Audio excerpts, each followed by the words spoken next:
Alright guys, welcome back to another Opera Omnia video where we're going to be talking about Kadaj and Raijin, who shall be receiving their reworks, their C90, with Raijin finally getting his LD weapon. Now we're going to go over exactly what these two characters are going to be getting. Raijin, I'm going to go a little bit more deep in depth with him because his LD ability and that debuff that he inflicts whenever he uses it, or if you use them as a call ability, is a very good debuff to have, and it's going to be super convenient during the Shinryu era. And it's a call ability or an LD weapon that I would highly recommend players actually try to get, because it's going to serve you well for many fights to come, and especially during the Shinryu era. Like even up till now, I still use this call ability because of what it does, but we're gonna get into as to why I feel like you should chase for this LD weapon. So let me know what your plans are going to be for this upcoming banner, and with that being said, let's go ahead and jump right into it. So we'll first start off with Kadaj's rework to his skill 1, which turns into a 4-hit AoE melee Brave, plus an AoE HP attack 3 times that increases Brave by 20% of the HP damage dealt after each HP attack except for the last. His skill 2 turns into a 6-hit melee Brave, plus an HP attack 3 times that deals 50% splash damage and increases Brave by 20% of the HP damage dealt after each HP attack except for the last.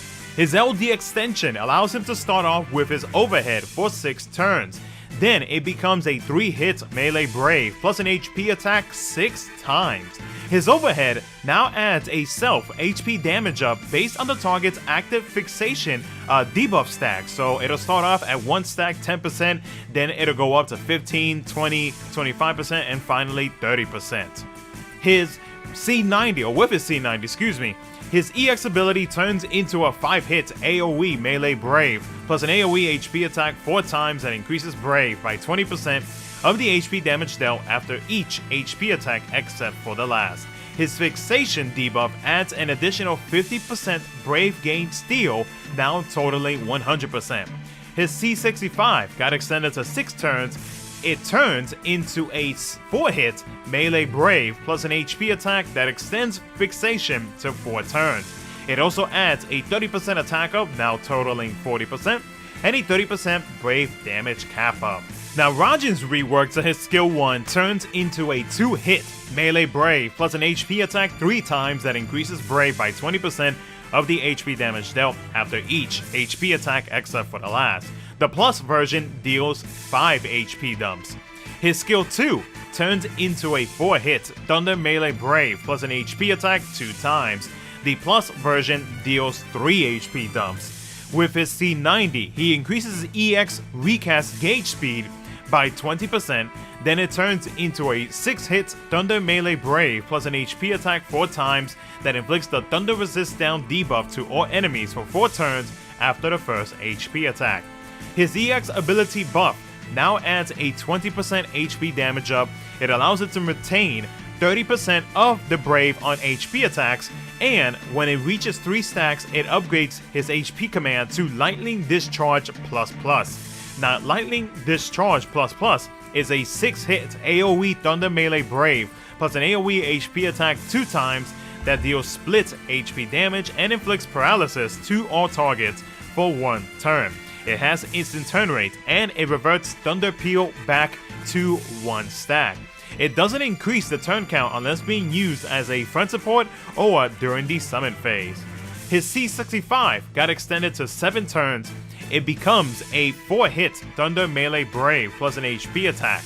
It adds a 25% melee and ranged attack up, now totaling 40%, and a 15% party Brave damage cap up. His LD ability is a 6-hit AoE Thunder Melee Brave plus an AoE HP attack 4 times that deals 4 HP damage. It party heals, or party HP heals, by 50% of the HP damage dealt up to 35% of max HP. Any excess heal is converted to Brave. It inflicts the "Don't lay a finger on my friends, you know" debuff for 2 turns. Now this debuff is a 100% HP damage down. a 20% HP damage resist down, a 100% attack down, and it can also prevent the enemies from inflicting any debuffs onto your team. So is Raijin and or Kadaj worth chasing for in the upcoming banner? So we're going to start off with Kadaj. Kadaj finally got himself the rework that he needed for quite a while now, which is great, because that's going to be more HP dumps, which in turn means more damage coming out of Kadaj for him being a debuffer. Now, when it comes to the debuffs, he does inflict the enemy with 2 different debuffs, and those debuffs can be the gold frame debuffs. So he is another character that is able to inflict the gold frame debuffs, which the enemies cannot cleanse regardless of whatever it is or whatever mechanic it is that they have. They cannot cleanse gold frame debuffs. Now, the fixation debuff is still the same. It has not changed aside from the Brave Gain Steel that is on the first stack of fixation. That got an additional 50%, so now it is at 100%.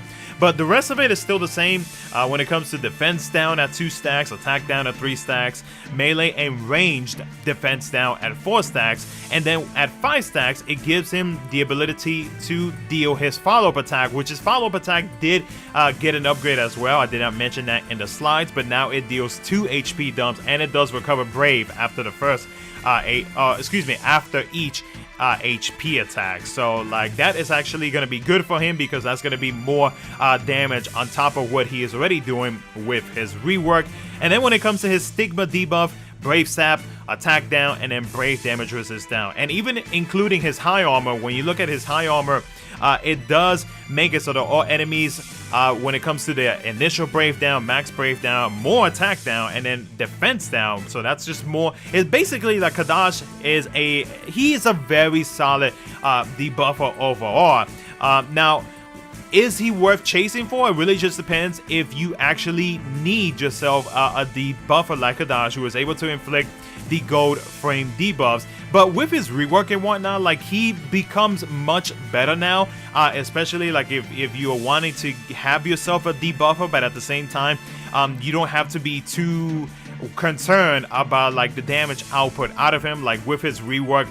And if you're able to get his defixation debuff at 5 stacks on the target that he is attacking, that's just going to be an additional 2 HP dumps in general. So Kadaj, he's not a bad character now with his rework. Is he worth chasing for, or like, do you need him now? I would say no. He does come back later on in one of the 6 warrior quests, area 3, so it's going to be quite a while now until his LD weapon does get reran. But if you're needing a debuffer like Kadaj that, you know, has some pretty good percentages when it comes to like attack down, defense down, then Kadaj is not a bad character to have, especially if you're planning to inflict a crap ton of debuffs onto the enemy. With Kadaj having those 2 debuffs, and with it already has within it, I mean, you can pretty much just stack any other debuffs from either your teammates or from call abilities. So he's not a bad character per se. If you do manage to get his LD weapon, then you can build him up. He does become much better.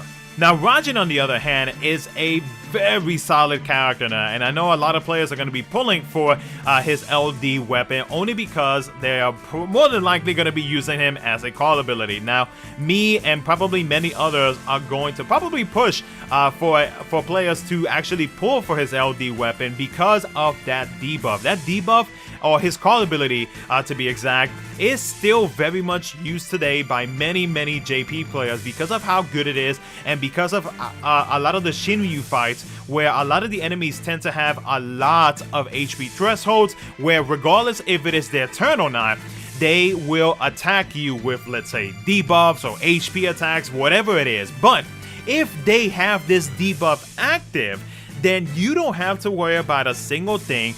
Even if they try to hit you with a devastating attack, then you will be just fine because of the fact that it has that 100% HP damage down, and it also makes it so that they cannot inflict any debuffs whatsoever. It is a very solid debuff to have, and it's one that I personally would recommend players pick up because of how good it is. Regardless if you use Raijin in your team or if you're going to use them as a call ability, you can't go wrong with either of the two. Now, I know I'm going to get this question asked down in the comment section below.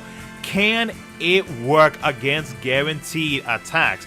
So I was looking at this gameplay and I noticed that at certain HP thresholds, Cypher hits you with a guaranteed hit, and as you just saw in this gameplay, you might have to revert back a little bit.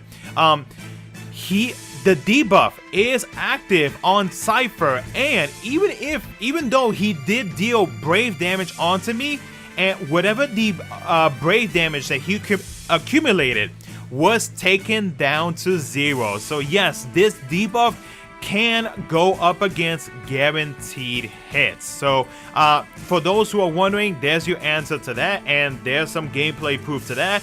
If you want to look up his abilities, you are more than welcome to check it out at the Cydia Compendium. That is where I checked the abilities of these two enemies just to confirm. Those who are wondering, can this debuff work against guaranteed hits? So is Raijin's LD worth chasing? I would say 100% yes. I would highly recommend picking up this LD ability, whether you use a Raijin in your team or not. This card ability will serve you well for a very long time.